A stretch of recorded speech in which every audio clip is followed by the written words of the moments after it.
મહિમાથી પૂજા કરે તો ભગવાન એને ચોક્કસ દર્શન આપે છે.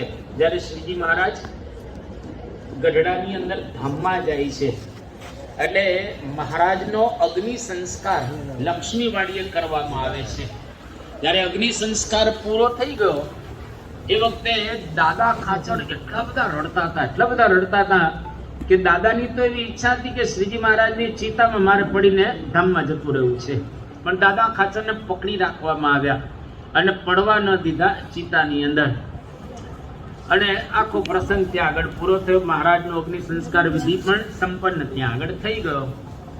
ત્યાર પછી દાદા ખાચર દરબારની અંદર આવે છે અને જેવા દરબારની અંદર આવ્યા તો એને શ્રીજી મહારાજના ત્યાં આગળ દર્શન થાય છે અને મહારાજ કહે છે કે દાદા, હું ક્યાં ગયો છું? મેં તો તને વરદાન આપેલું છે કે ગઢડું મારું અને હું ગઢડાનો એ કદી નહીં મટનારું. આ મેં તને વરદાન આપેલું છે. અને દાદા ખાચરને ઘણી વખત મહારાજે દર્શન આપ્યા છે. જીવબા ને લાડુબા એને પણ જે મૂર્તિ હતી એમાંથી ઘણી વખત દર્શન થયેલા છે. બ્રહ્માનંદ સ્વામી આપણા સંપ્રદાયની અંદર મહારાજ જેવા ધામમાં જવાની ઈચ્છા કરે છે એટલે મહારાજે વિચાર કરો કે બ્રહ્માનંદ સ્વામી જો અહીંયા આગળ હશે ને તો મને ધામમાં નહીં જવા દે, કારણ કે મારે રોકાઈ જવું પડશે. મેં તો નક્કી કર્યું, મારું કામ પૂરું થઈ ગયું છે, મારો કાર્યકાળ પણ પૂરો થઈ ગયો છે, એટલે બ્રહ્માનંદ સ્વામીને જુનાગઢ મોકલી દઉં અને ગુણાદિતાનંદ સ્વામીને બોલાવી દઉં. મહારાજ આવો સંકલ્પ કર્યો અને સંકલ્પ કરીને બ્રહ્માનંદ સ્વામીને બોલાવ્યા. બ્રહ્માનંદ સ્વામી આવી ગયા અને કહ્યું કે જાઓ સ્વામી, તમે જુનાગઢ અને ગુણાદિતાનંદ સ્વામીને અહીં મોકલજો. બ્રહ્માનંદ સ્વામી સમજી ગયા કે હવે શ્રીજી મહારાજ રહેવાના નથી, પણ હવે આજ્ઞા થઈ એટલે જવું તો પડે જ, આજ્ઞા પાડવી તો પડે જ. એની સાથે 4-5 સંતો પણ જુનાગઢ જવા મહારાજને આજ્ઞા કરે છે. બધા જ ગઢડાની સીમમાં પહોંચ્યા અને એ વખતે બ્રહ્માનંદ સ્વામી બધા સંતોને કહે છે કે સંતો, મને એવું લાગે છે કે શ્રીજી મહારાજ રોકાશે નહીં, આ લોકમાંથી વિદાય લઈને જશે, માટે હજુ પણ જો તમારી ઈચ્છા હોય તો તમે પાછા જઈ જાઓ. હું જઈશ ત્યાં આગળ, એક સંત મારી સાથે હશે તો ચાલશે, બાકી તમે ત્યાં ગઢડામાં રોકાઈ જાઓ. જે સંતો હતા એમાંથી 2 સંતો રોકાઈ ગયા અને 2-3 સંતો ત્યાં આગળ જાય છે જુનાગઢની અંદર.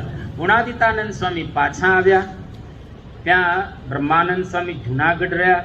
આ બાજુ શ્રીજી મહારાજ ગુણાદિતાનંદ સ્વામીને કહે છે કે મીઠા વાલા કેમ વિસરું મારું તમથી બાંધેલ તન, જો મારો સમય પૂરો થઈ ગયો છે, જેના માટે હું આવેલો હતો બધા જ કામ પૂરા થઈ ગયા છે, હવે મારે ધામમાં જવું છે. અને બ્રહ્માનંદ સ્વામીને મેં એટલા માટે મોકલી આપ્યા, એ જો અહીંયા હોત તો મને ધામમાં ન જવા દે અને મારે ધામમાં જવું છે. એટલે ગુણાદિતાનંદ સ્વામી મહારાજને વાત કરે છે, મહારાજ આપની જે પ્રકારની મરજી. પછી મહારાજ ધામમાં ચાલ્યા ગયા. આ બાજુ બ્રહ્માનંદ સ્વામીને સમાચાર મળ્યા કે શ્રીજી મહારાજ તો ધામમાં ચાલ્યા ગયા છે. મારતી ઘોડિયા આવ્યા જુનાગઢથી અને જ્યાં આગળ મહારાજનો અગ્નિ સંસ્કાર કરવામાં આવેલો હતો લક્ષ્મીવાડીએ, ત્યાં આગળ બ્રહ્માનંદ સ્વામી ગયા. બ્રહ્માનંદ સ્વામી ત્યાં જઈ અને ચોધાર આંસુએ રડે છે, અતિશય રડે છે. રડતા રડતા એક વાક્ય અદ્ભુત બોલ્યા કે તમે શ્રીજી મહારાજના દેહનો અગ્નિ સંસ્કાર કરી નાખ્યો, મહારાજનો અગ્નિ સંસ્કાર કરી નાખ્યો. જો તમે શ્રીજી મહારાજના દેહનો અગ્નિ સંસ્કાર ન કર્યો હોત તો એક વખત તો શ્રીજી મહારાજને અક્ષરધામમાંથી હું પાછો લાવત, મહારાજને અક્ષરધામમાંથી આવવું પડત એ જ દેહમાં, પણ હવે મહારાજનો દેહ જ નથી તો મહારાજ કઈ રીતે બેઠા થાય. અને બ્રહ્માનંદ સ્વામી અતિશય રડે છે. રડતા રડતા ત્યાં ગોપીનાથ દેવની મૂર્તિ છે ગઢડામાં, ત્યાં આગળ આવ્યા અને શ્રીજી મહારાજ મૂર્તિમાંથી નીકળી અને બ્રહ્માનંદ સ્વામીને દર્શન આપે છે. બ્રહ્માનંદ સ્વામીને એટલો વિરહ હતો, સવારમાં 6 વાગે પોતાનો સરોદો લઈને બેસી જાય ગાવા. બરાબર 11:15 વાગ્યાની આરતી થાય, રાજભોગ આરતી, ત્યારે એ કીર્તન ગાતા ગાતા બ્રહ્માનંદ સ્વામી બંધ થાય ને આરતી થાય. અને એ વખતે શ્રીજી મહારાજ મૂર્તિમાંથી દરરોજ બ્રહ્માનંદ સ્વામીને હાર પહેરાવતા અને દર્શન આપતા. રામ પ્રતાપભાઈને પણ વડતાલની અંદર હરિકૃષ્ણ મહારાજે દર્શન આપ્યા છે. તો આપણા સંપ્રદાયની અંદર આ પ્રમાણે ભગવાન મૂર્તિની અંદર છે, એ મૂર્તિની અંદર ભગવાન વિરાજમાન છે એવું સમજી અને એની પૂજા કરીએ. હવે દરરોજ તો આપણે મંદિરે પહોંચી ન શકીએ, એટલે સત્પુરુષોએ આજ્ઞા કરી, એટલે સત્પુરુષની આજ્ઞાથી આપણે જે પૂજાની મૂર્તિ છે એમાં પણ પ્રત્યક્ષ ભગવાન દરરોજ પધારે છે. આપણે જ્યારે આહવાન મંત્ર બોલીએ એટલે આપણી પૂજાની મૂર્તિની અંદર અક્ષર પુરુષોત્તમ મહારાજ અને તમામ ગુરુઓ પ્રત્યક્ષ રૂપમાં પધારે છે. યોગી બાપા એવું કહેતા કે આરતી વખતે, થાળ વખતે અને પૂજા વખતે અને ચેષ્ટા વખતે ભગવાન સાક્ષાત મૂર્તિની અંદર પધારે છે. એટલે આપણે સવારના પહોરમાં જ્યારે નાહી ધોઈ અને પૂજા કરવા માટે ઉદ્યત થઈએ, આહવાન મંત્ર જેવો બોલીએ એટલે આપણી પૂજાની અંદર ભગવાન આવી જ જાય છે. આપણને દેખાય તોય ભલે અને ન દેખાય તોય ભલે, અનુભવાય તોય ભલે, ન અનુભવાય તો પણ ભલે, પરંતુ ભગવાન એની અંદર વિરાજમાન રહેલા જ છે પૂજાની મૂર્તિઓની અંદર. એ પૂજાની મૂર્તિઓ આપણને સત્પુરુષ દ્વારા પ્રાપ્ત થયેલી છે. અને તમે જો બોટાદના શિવલાલ શેઠ હતા, શિવલાલ શેઠ જ્યારે પૂજા કરવા માટે ઉદ્યત થાય, મોટા મોટા સદગુરુ સંતો પણ એની પૂજામાં ત્યાં આગળ આવીને બેસતા. કેમ તો કે શિવલાલ શેઠની પૂજામાં પ્રત્યક્ષ ભગવાન સ્વામિનારાયણ ત્યાં દર્શન આપવા માટે પધારતા. કેમ તો કે ભાવે કરીને, પ્રેમે કરીને, ગદગદ કંઠે કરીને, આંખમાં આંસુની સાથે, હૃદયના ભાવની સાથે, અને આપણે કહીએ ને કે બુદ્ધિને બાજુમાં મૂકી અને ભાવનાને પ્રદાન કરીને જો આપણે ભગવાનની પૂજા કરીએ તો ચોક્કસ આપણી પ્રત્યક્ષ પૂજા ભગવાન અંગીકાર કરતા હોય છે. પણ હવે કોઈક વખત એવો સમય આવે કે જેની અંદર આપણે પ્રત્યક્ષ રીતે પૂજા ન પણ કરી શકીએ, કારણ કે દેશકાળ કોઈક વખત એવા આવી જાય, તો એના માટે અને નોર્મલ રીતે પણ માનસી પૂજાનો મહિમા કયો છે. માનસી એટલે શું? મન દ્વારા ભગવાનની પૂજા કરવી. જેમ આપણે અહીંયા આગળ ઠાકોરજીને થાળ ધરાવીએ, ઠાકોરજીને ફૂલહાર ધરાવીએ, ઠાકોરજીને રૂમાલ અર્પણ કરીએ, રૂમાલ ધરાવીએ, વાઘા ધરાવીએ, બુગટ ધરાવીએ, અને જે વિવિધ ઉપચારો છે 16 એના દ્વારા ઠાકોરજીની પ્રત્યક્ષ પૂજા કરીએ. પણ એની સાથે સાથે આપણે માનસિક પૂજા કરીએ તો જેટલું પ્રત્યક્ષ પૂજાનું ફળ છે ને એટલું જ માનસિક પૂજાનું ફળ મળે. અને એટલા જ ભાવથી ભગવાન માનસિક પૂજા ગ્રહણ કરે છે. હવે માનસિક પૂજા કઈ રીતે કરવી? તો વચનામૃતની અંદર બહુ સુંદર વાત કરવામાં આવી છે કે ઋતુ પ્રમાણે માનસિક પૂજા કરવી. અત્યારે કઈ ઋતુ છે? અત્યારે ઉનાળો શરૂ થઈ ગયો. ઉનાળા પછી આવે ચોમાસું, ચોમાસા પછી આવે શિયાળો. હવે ઉનાળો આવે તો અત્યારે આપણને સવારમાં ઉઠીએ તો બાથરૂમમાં જઈએ એટલે આપણે ગરમ પાણી કે ઉનાળામાં વાપરીએ નહીં, બરાબર? બાથરૂમની અંદર ઠંડા પાણી આપણે નાહીએ નોર્મલ રીતે. તો ભગવાનને મનથી ઉઠાડવાને, આપણે જેમ પથારીમાં ઊભા થઈએ છીએ એમ ભગવાનને સવારના પોરમાં પથારીમાંથી ઉઠાડવાના. સુંદર આમ છપ્પર પલંગ હોય, રાત્રે આપણે ભગવાનને પોઢાડ્યા હોય, અને આપણા માટે પ્રત્યક્ષ ભગવાન એટલે મહંત સ્વામી મહારાજ. ભાવના કરવી મહંત સ્વામી મહારાજના વિશે, એની અંદર ભગવાન સ્વામિનારાયણ વિરાજમાન છે.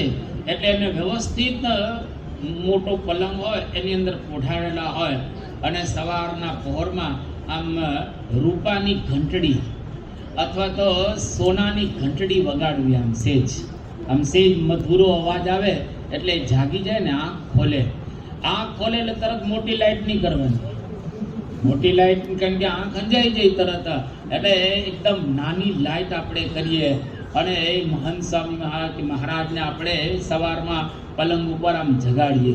હવે આખી રાત સૂઈ ગયા હોય તો એનું શરીર જકડાઈ જાય, એટલે આપણે સવારના પોરમાં શાંતિથી ભગવાનની અને સંતની માનસી પૂજામાં એના પગ દાબીએ અને વિનંતી કરીએ કે પધારો આપ બાથરૂમની અંદર, અને ધીરે ધીરે આપણો હાથ પકડી અને બાથરૂમમાં આપણે લઈ જઈએ.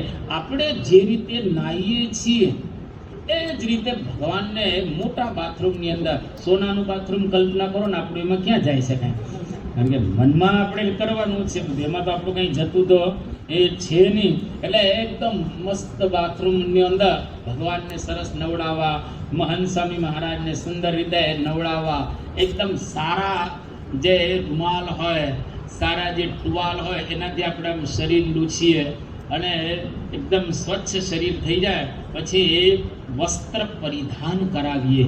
મનથી આ બધું કરવાનું છે અને જોવાનું, મનમાં આમ દેખાવું જોઈએ, કારણ કે મહંત સ્વામી મહારાજ આપણે જોયા છે મૂર્તિઓને, પણ આપણે જોયેલી છે તો એ કલ્પના આપણે કરીએ વ્યવસ્થિત રીતે અને આમ દેખાય. આમાં મહંત સ્વામી મહારાજ તો સત્પુરુષ છે. હવે બહેનો તો કંઈ જ્યારે પ્રત્યક્ષ હોય તો મહંત સ્વામી મહારાજને અડી શકે એમ તો છે નહીં, આપણે તો હજુ બધા અડી શકીએ, પણ બહેનો પણ માનસીમાં તો પૂજા કરી શકે પ્રેમથી, સત્પુરુષની કરી શકે અને ભગવાનની કરી શકે. એટલે વ્યવસ્થિત રીતે આ મનથી એને નવરાવી ધોરાવી કરી અને પછી આપણે આમ બેસાડીએ, ચંદનની અર્ચા કરીએ, કારણ કે આ ઉનાળો હોય એટલે, અને સરસ રીતે આરતી કરીએ, થાળ કરીએ અને એની પૂજા કરીએ. આ પ્રકારે મનથી આપણે બધી કલ્પના એ કરવાની છે. હવે જેમ ઉનાળો હોય તો એની અંદર પાણી કેવું હોય? ઠંડુ. હવે શિયાળો આવે એટલે એ વખતે ઠંડા પાણીથી નહીં નવડાવવાના, એ વખતે ગરમ પાણીથી ભગવાન અને સંતને નવડાવવાના અને એ પ્રકારના વસ્ત્ર પરિધાન કરવાના શિયાળા પ્રમાણે. અને ચોમાસું આવે તો કલ્પના કરવાની કે સરસ વરસાદ વરસી રહ્યો છે, હું ભગવાનની જે સંતને આમ લઈ જાઉં છું, ત્યાં તમારું ફળિયું હોય, બીજું ત્રીજું હોય કે સરસ તળાવ, નદી, ગામ તેમ, અને એની અંદર ભગવાનને સુંદર રીતે આપણે નવડાવીએ, ધોડાવીએ. ટૂંકમાં આપણે જે પ્રકારે કરીએ છીએ એવી જ રીતે સત્પુરુષને આપણે નવડાવીએ, ધોરાવીએ, પૂજા કરીએ, અર્ચના કરીએ, થાળ કરીએ, આરતી કરીએ, હાર પહેરાવીએ, વાઘા ધરાવીએ વગેરે વગેરે. આપણે બધું જ સમયે આપણે કરવાનું હોય છે. અને મનથી આપણે ભગવાનને જ્યારે પૂજીએ છીએ તો એવું સમજવાનું કે ભગવાન બધા જ પ્રકારના પદાર્થો મારા અંગીકાર કરે છે, શંકા નહીં રાખવાની. એક વખત બોટાદની અંદર એવો પ્રસંગ બન્યો મહારાજના વખતમાં કે એક હરિભક્ત હતા અને માનસી પૂજા કરતા હતા. હવે માનસી પૂજાની અંદર એને કંસાર કરેલો હતો. કંસારની અંદર એક ઘી પીરસતા હતા અને એમાં ઘી વધારે પડી ગયું, થોડુંક વધારે નમી ગયું, એટલે કાઢવા જતા હતા તો ભગવાન હાથ પકડો કે આમાં તારું ક્યાં જાય છે, આમાં તારું જાય છે ક્યાં, કે આમાંથી તો કાઢવા જાય છે. હવે વધારે પડી ગયું તેમાં તારે ક્યાં ચિંતા હોય છે, કારણ કે મનથી તમે નાખો ને વધારે, એમાં કંઈ વાંધો રહેલો નથી. તો મનથી ભગવાનને એકદમ લાડ લડાવવા અને સરખો જ ફળ છે. હવે ઘણી વખત એવું બને, ધારો કે ભગવાન પ્રત્યક્ષ રીતે આગળ આવ્યા હોય અને એ વખતે આપણે કંઈ એટલા પૈસાદાર ન હોય તો ભગવાનને ગાડીમાં ન ફેરવી શકીએ, ભગવાનને એવા ઉપચાર ન ધરાવી શકીએ, ભગવાનને મોંઘા મોંઘા એવા ઘરેણાં ન પહેરાવી શકીએ, કારણ કે આપણી પાસે પૈસા નથી. તો કંઈ વાંધો નહીં, પૈસા ન હોય અને આપણને ભગવાનની પૂજા કરવાનું મન થાય તો મનમાં માનસી તમારે ગમે તેટલો મોટો હાર ધરાવો હોય તો પ્રેમથી ધરાવો. અને પ્રત્યક્ષ ભગવાનને જે તમે હાર ધરાવો છો, ધારો કે 20 કરોડનો ધરાવ્યો, સાચા હિરણ ફર્સ્ટ ક્લાસ અમે આમ સુંદર પહેરાયો, આમ પ્રત્યક્ષ બાપા આવે ત્યારે. હવે એ જે અંગીકાર કર્યો 20 કરોડનો હાર, એવો જ 20 કરોડનો હાર તમારી પાસે પૈસા ન હોય તો માનસીમાં ધરાવો, એનું ફળ શું છે? સરખું છે. બે સરખો. પ્રત્યક્ષ ધરાવો એનું ફળ અને માનસીમાં ધરાવો એનું ફળ એક જ સરખું બતાવવામાં આવ્યું છે. એટલે ગરીબ હરિભક્તો પણ મન દ્વારા ભગવાનની સેવા પૂજા એકદમ સારામાં સારી રીતે કરી શકે એના માટે આ માનસી પૂજા હોય છે. હવે આપણા સંપ્રદાયની અંદર 5 ટાઈમની માનસી પૂજા બતાવવામાં આવી છે. આપણો જે સંપ્રદાય છે એમાં 5 વખત માનસી પૂજા કરવાની. આ 5 વખત કેમ કરવાની? જેમ તમે જો નમાજ પણ 5 વખત પઢે છે બધા મુસલમાનો, નમાજ 5 વખત પઢતા હોય છે. 5 વખત કેમ? તો કે આપણા જીવનની અંદર ભગવાન પ્રધાન થવા જોઈએ, વ્યવહાર પ્રધાન થાય એના માટે આપણે પ્રયત્ન નહીં કરવાનો, પણ ભગવાન પ્રધાન હોવા જોઈએ. જો આપણા ભાગ્યમાં જે લખ્યું હશે, મહેનત ચોક્કસ કરવાની, પણ આપણા ભાગ્યમાં જે લખ્યું હશે એ ભગવાન ચોક્કસ આપણને આપવાના જ છે. પણ આપણે પુરુષાર્થ કરીએ તો એ ભાગ્ય આપણું ખુલી જાય. પણ આપણે ભગવાનને જો વ્યવસ્થિત રીતે આ સેવા પૂજા કરવી હોય તો ઘણાના ભાગ્યમાં બહારથી આપણને દેખાય નહીં, તો બિચારો કઈ રીતે કરી શકે? તો એના માટે આ માનસી પૂજા, અને 5 વખત માનસી પૂજા કરીએ એટલે આખો દિવસ આપણે ભગવાનમય બની શકીએ. વ્યવહાર તો પેટ છે એટલે કરવું પડે. તમે લગ્ન કર્યા છે અને દીકરા દીકરી થાય એટલે એનું પોષણ કરવા માટે આ તમારે વ્યવહાર કરવો પડે. પણ વ્યવહાર માટે આ લોકની અંદર આપણે કોઈ આવ્યા નથી. આપણે આવ્યા છીએ ભગવાનની આરાધના કરવા, ભક્તિ કરવા, નહીં કે વિષયનો ઉપભોગ કરવા માટે અને જગતના કામ કરવા માટે. આપણું લક્ષ્ય શું છે? The goal of human life is to achieve the Lord. Ramakrishna Paramahamsa પણ આ વાત કરતા હતા કે મનુષ્ય જીવનનું લક્ષ્ય ભગવાનને મેળવવા તે રહેલું છે.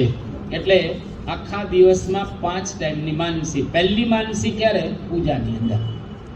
હવે અત્યારે મારે ઊંચી આંગળી તો કરાવી નથી, કારણ કે કોઈ પૂજા ન કરતા હોય તેમ થોડું ઓછું લાગે કે આપણે પૂજા નથી કરતા. હવે જે પૂજા ન કરતા હોય એ વહેલી તકે બુક સ્ટોલમાંથી પૂજા લઈ લેજો. કેમ ગયા સંજયભાઈ? જે એક હરિભક્તને આપી જ દેવાય. અને જેની સ્થિતિ સારી ન હોય એ સંજયભાઈને કહેજો, આપણે કરી દઈશું. અહીંયા અક્ષરદીપમાં રહેતા હોય ને 80 રૂપિયાની પૂજા ન લઈ શકે એવો તો કોઈ હોઈ શકે એ નહીં. પણ દરેકે નાનો છોકરો હોય એની પૂજા લઈ લેવાની. હજુ છોકરો પેટમાં હોય ને માતાનો, ત્યારથી પૂજા બુક કરી લેવાની, લઈ જ લેવાની ઘરે. જેવો છોકરો કે છોકરીનો જન્મ થાય એ બાજુ પૂજા મૂકી દે તરત જ. ભલે અત્યારે નહીં કરે પણ એને મહત્વ રહેશે, અને એ જે સંસ્કાર પડશે ને એ જુદી રીતના પડશે.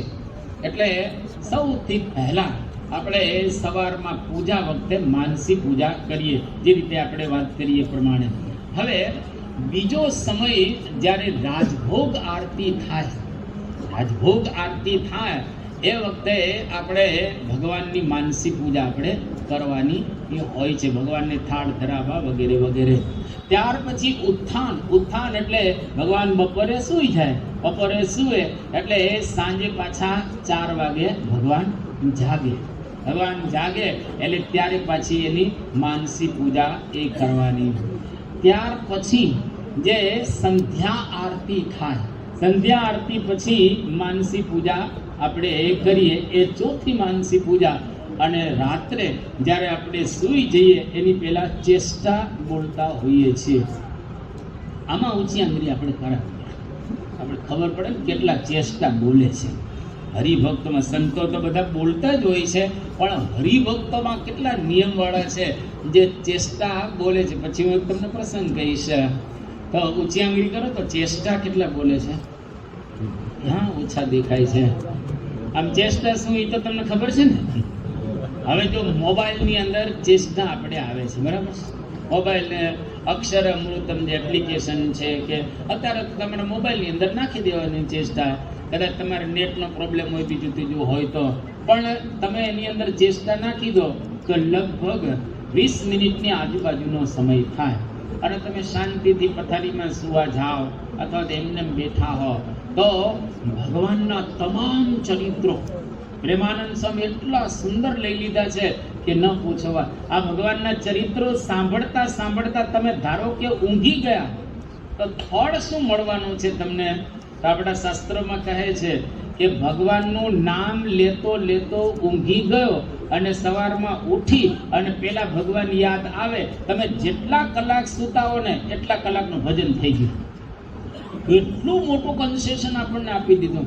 ધારો કે તમે સ્વામિનારાયણની માળા કરતા સ્વામિનારાયણ સ્વામિનારાયણ સ્વામિનારાયણ માળા રાખી હોય આપણા હાથમાં અને આમ સુઈ ગયા, કઈ વાંધો નહીં, સુઈ ગયા સ્વામિનારાયણ સ્વામિનારાયણ કરતા કરતા અને સવારમાં કોઈ 5 કે 6 કે 7 જેટલા વાગે ઉઠતા હોય એટલા ઉઠીને સ્વામિનારાયણ. જો સ્વામિનારાયણ તમને યાદ આવી ગયો એનો મતલબ સૂતી વખતે સ્વામિનારાયણ અને જાગતી વખતે પણ સ્વામિનારાયણ, આ બે ઉઠતી ને જાગતી વખતે સ્વામિનારાયણ આવી જાય મુખમાં તો સમજી લો જેટલા કલાકની તમે ઊંઘ લીધી એટલા કલાકનું ભગવાન ભજન માની લીધું.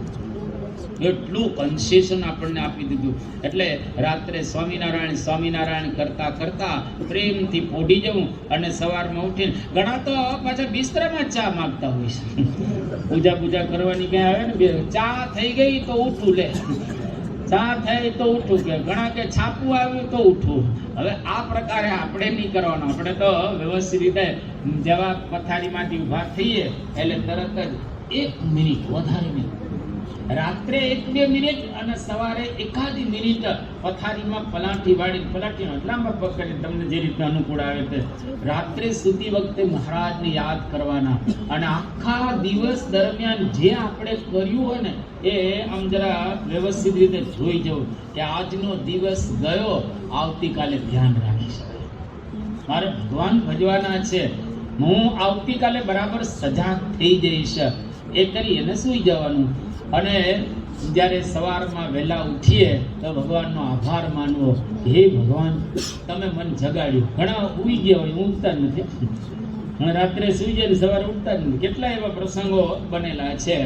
તો ભગવાનનો પહેલો આભાર માનો કે તમે મને ઉઠાડ્યો, તમારો ખૂબ આભાર, તમે મને આ દિવસ આપ્યો છે, હું તમારી સેવા પૂજામાં ધ્યાન રાખીશ, તમને આખો દિવસ સાથે રાખીશ, નીતિ રીતિને પ્રીતિથી જીવન જીવી અને તમારી સાથે હું સંબંધ સારી રીતે બાંધી અને જીવન વ્યતીત કરીશ. જો આ પ્રમાણે આપણે સવારમાં એકાદી મિનિટ આ માનસી પૂજા કરી અને પછી આપણે ઊભા થઈને જે કંઈ આપણે બધી ક્રિયાઓ કરતા એ પ્રમાણે જો કરીએ તો ખરેખર જેટલું પ્રત્યક્ષ પૂજાનું ફળ છે એટલું જ માનસી પૂજાનું ફળ રહેલું છે. મહારાજના વખતમાં પર્વતભાઈ હતા.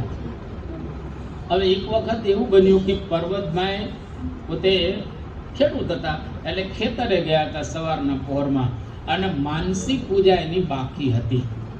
એટલે એ તો હળ હાંકતા હતા, હળ હાંકતા હાંકતા કહેતા સાથી હાંકતા હાંકતા માનસી પૂજા કરતા હતા. હવે પાછળ બીજો પણ એવો આવતો હતો, હળ હાંકતા, બે સાથે ચાલતા હતા. હળ પર્વતભાઈ આગળ હતા અને પાછળ એક બીજો હતો. હવે માનસી પૂજા પર્વતભાઈ કરતા હતા હળ હાંકતા હાંકતા, તો એકદમ સંલગ્ન થઈ ગયા માનસી પૂજામાં. ભગવાનને દહીં અને રોટલો જમાડતા હતા સવારે, જે થાળ જમાડવાનો ને ભગવાનને, તો દહીં ને રોટલો જમાડતા હતા. અને પાછળનો જે હતો ને ખેડૂત એને કે પર્વતભાઈ કેમ ધીરા પડી ગયા, એટલે જોરથી એને બૂમ પાડી અને જે હતી લાકડી એ અડાડી એમ પર્વતભાઈને. એટલે પર્વતભાઈ એકદમ જાગી ગયા, આમ તરફ જાગતા આમ જાગી ગયા, સપાટા થઈ ગયા. તો આકાશમાંથી રોટલો અને દહીં પડ્યા, આકાશમાંથી રોટલો ને દહીં નીચે પડ્યા. કે આ કેમ રોટલો ને દહીં નીચે પડ્યા? કે હું ભગવાન સ્વામિનારાયણને માનસી પૂજાની અંદર રોટલો ને દહીં ધરાવતો હતો, તો તમે મને આમ જોરથી કહ્યું એટલે મારા હાથમાં પડી ગયા નીચે રોટલો ને દહીં. હવે તો માનસીમાં ધરાવતા હતા પણ પ્રત્યક્ષ રીતે ભગવાને બધાને પ્રતીતિ કરાવી. એનો મતલબ એવો થયો કે માનસીમાં જે કંઈ આપણે ભગવાનને અર્પણ કરીએ છીએ એ પ્રત્યક્ષ રીતે ભગવાન અંગીકાર કરે છે. એટલે આ પ્રમાણે દરેક હરિભક્તોએ આ 5 ટાઈમની માનસી ન થાય તો કાંઈ નહીં, સવારની એક પૂજાની માનસી કરવી અને રાત્રે સૂતી વખતે તો કરવીને કરવી. આ પ્રમાણે જો આપણે માનસી પૂજા કરીશું તો ખરેખર બાપા આપણી પર રાજી થશે અને પ્રત્યક્ષ પૂજા જેવું જ એનું ફળ રહેલું છે. પ્રત્યક્ષ પૂજામાં જેમ ભગવાન આપણું બધું અંગીકાર કરે છે એવી રીતે માનસી પૂજાની અંદર પણ ભગવાન બધું અંગીકાર કરતા હોય છે. તો આવી રીતે આપણે બરાબર માનસી પૂજા કરી અને મહારાજ સ્વામીને રાજી કરી શકીએ એ પ્રકારની બળ બુદ્ધિ ને શક્તિ આપણને પ્રાપ્ત થાય એ જ પ્રાર્થના શ્રી સ્વામિનારાયણ ભગવાન